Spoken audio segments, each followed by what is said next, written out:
Hi, welcome to another episode of Real Gold, where we discuss classic films, their relevance and importance, and whether they deserve the awards they received. I am your host, Matt Duffy. Today, I'm going to be talking about the 1955 Best Picture Oscar winner, Marty. Marty is a great example of a film that is minimalist, yet stylish, and simple, yet providing a lasting effect. I'm going to talk a little bit about the film, its production and casting, as well as its critical success, the publicity campaign, and the numerous awards it received. So, let's dive in. Marty is the character study of Marty Piletti, a lonely, unmarried Italian Bronx butcher who goes to a dance hall one Saturday night and meets the shy but sweet Clara. And as they spend the night together, they fall in love, much to the dismay of Marty's old school mother and his bachelor friend Angie. Written by Paddy Chayefsky, directed by Delbert Mann, the film stars Ernest Borgnine as Marty and Betsy Blair as Clara. If I had to pick my one scene or my one shot, it would definitely have to be the scene where Marty is talking with his mom and he just goes into this monologue about why he's alone. And it's heartbreaking to see. You're not ugly. I'm ugly. Ma, leave me alone. Ma, what do you want from me? What do you want from me? I'm miserable enough as it is. All right, so I'll go to the Stardust Ballroom. I'll put on a blue suit and I'll go. And you know what I'm going to get for my trouble?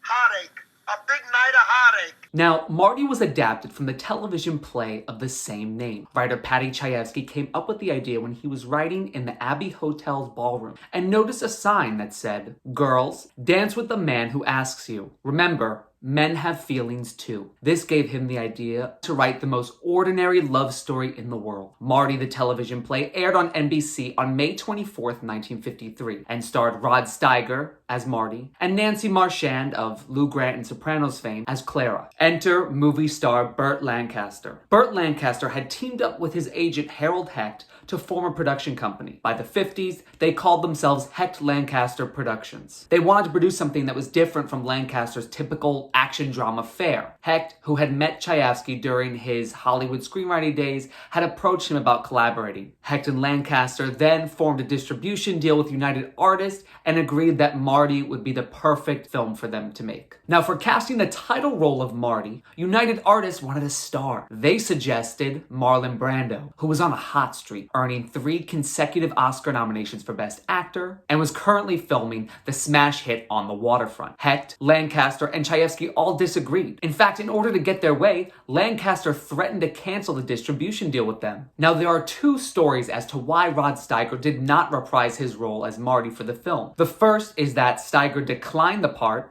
because he didn't want to be tied down to his 7-year studio contract. The second is that Hecht and Lancaster were never going to cast him in the part because they had felt that audiences would not pay to see him as Marty when they had already seen him on TV for free. Searching for a Marty, director Delbert Mann had asked his friend and director Robert Aldrich for advice. Aldrich had suggested Ernest Borgnine, who at this point had played villains like in Johnny Guitar, Vera Cruz, and Bad Day at Black Rock. Lancaster had also worked with Borgnine in From Here to Eternity and had wanted to work with him again and felt that this would be the perfect role for him. When Borgnine came in to read for the role of Marty, the story goes that he brought Chayefsky and Mann to tears. Initially, Nancy Marchand was set to make her film debut and reprise her role of Clara. However, actress Betsy Blair was lobbying hard for the part. The only problem was that because of her ardent liberal politics, Betsy Blair had landed herself on the Hollywood blacklist. United Artists and Hecht Lancaster refused to cast her. It wasn't until her husband,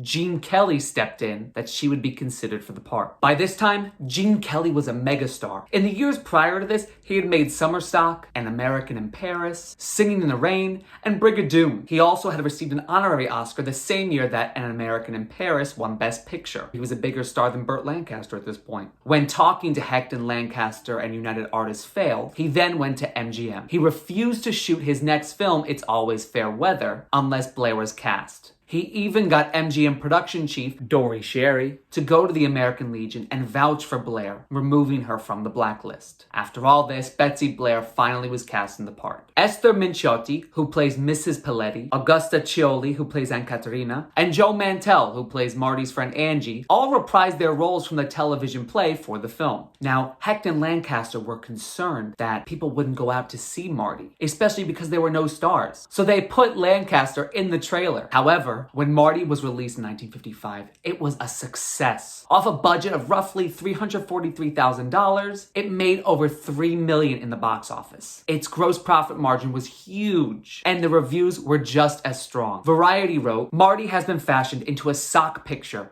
It's a warm, human, sometimes sentimental and enjoyable experience. Like On the Waterfront, it demonstrates that story, performance, and direction always count. Neither color nor new projection and sound techniques could make Marty any better than it is now." Bosley Crowther from the New York Times wrote, "As for Mr. Borgnine's performance, it is a beautiful blend of the crude and the strangely gentle and sensitive in a monosyllabic man." Harold Heck promoted the film heavily. He created lavish advertising campaigns and set up private screenings in homes which included prints, projectionists, and refreshments for attendees. It's rumored that he spent more on publicity than on the budget for the actual film. He set the standards for Oscar campaigns for the future. Move over, Harvey Weinstein. That year, Marty was shown at the Cannes Film Festival, and it won the Palme d'Or, which is the highest award a film can receive at Cannes. As of this production, it is currently only one of 3 films to have won the highest award at Cannes, and the Oscar for Best Picture. The other 2 are 1945's The Lost Weekend and 2019's Parasite. Marty was also a success at the BAFTA Awards that year. Ernest Borgnine had won Best Foreign Actor, and Betsy Blair won Best Foreign Actress. Get this! Beating nominees Marilyn Monroe in The 7-Year Itch, Dorothy Dandridge in Carmen Jones, Judy Garland in A Star Is Born, and Oscar winner for Best Actress Grace Kelly in The Country Girl. Crazy. At the 12th Golden Globes, Ernest Borgnine prevailed as Best Actor. The winner is Ernest Borgnine.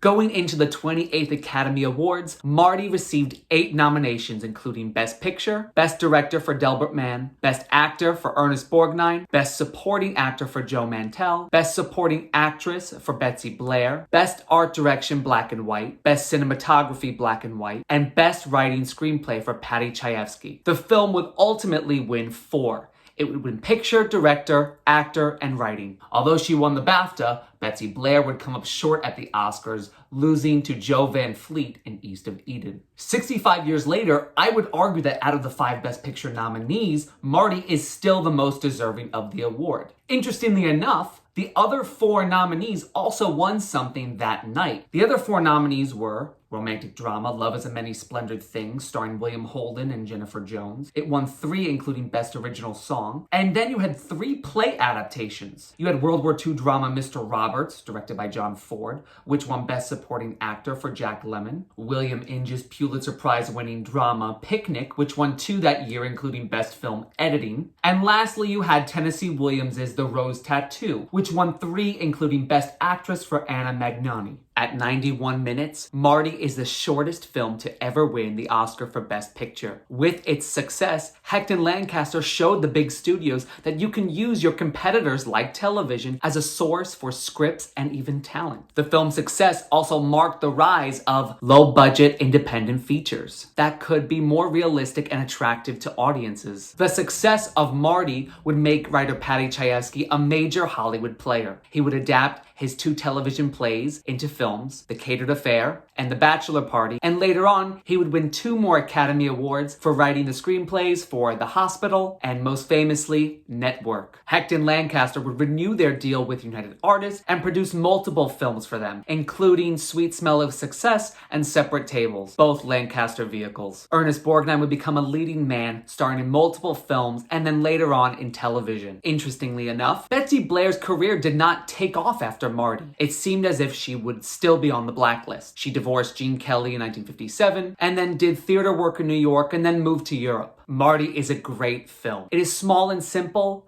yet its realism and emotional core make it seem so much bigger. With passionate performances by all of its actors and a great screenplay by Paddy Chayefsky, you will not regret seeing this film. So if you ever get the chance to watch the film, definitely check it out. Thank you guys for watching. Be sure to follow my Instagram and TikTok page at Real Gold Rundown for more exclusive videos and content. And don't forget to hit like, click subscribe, comment, and share this video with your friends. If you want to follow me on social media, I'm at MattDuffy33. I had so much fun making this video, and I hope to make another one soon. Catch you later.